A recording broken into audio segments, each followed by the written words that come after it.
আচ্ছা, জীবনে কখনো কোনো মৃত ব্যক্তিকে গোসল করিয়েছেন? যদি কখনো সুযোগ হয় তাহলে সেই মৃত ব্যক্তিকে গোসল করাবেন।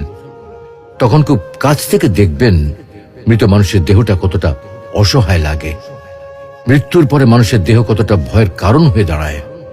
সুযোগ পেলে রাতে লাশটা পাহারা দেবেন, তখন বুঝতে পারবেন প্রিয় মানুষটার লাশ রাতের বেলায় আপনার কাছে কতটা অদ্ভুত লাগে, কতটা ভয়ের কারণ হয়ে ওঠে, কতটা আতঙ্কের কারণ হয়ে যায়। সুযোগ পেলে মৃত ব্যক্তির শরীরে একটু হাত লাগিয়ে কিছুক্ষণ তার স্পর্শ নেবেন। আপনি তখন উপলব্ধির সুযোগ পাবেন এই পৃথিবীতে বিশাল প্রভা প্রতিপত্তি মৃত্যুর পরে কতটা নির্যাতনের রূপ নেয়। সুযোগ পেলে আপনজনদের লাশ কবরে নামাবেন খুব আগ্রহ নিয়ে।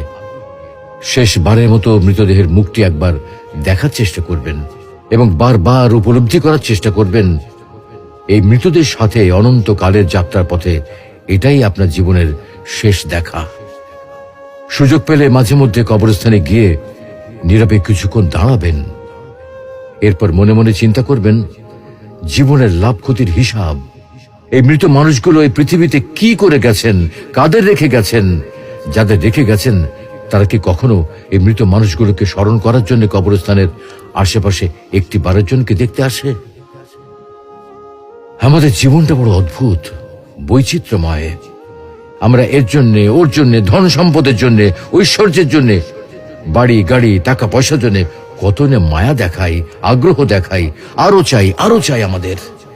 অথচ এই জীবনে আমরা মৃত্যুর কথা না ভেবে, পরকালের জবাবদিহির কথা না ভেবে কিভাবে আরো সম্পদ অর্জন করতে পারি সেই চিন্তায় বিভোর থাকি।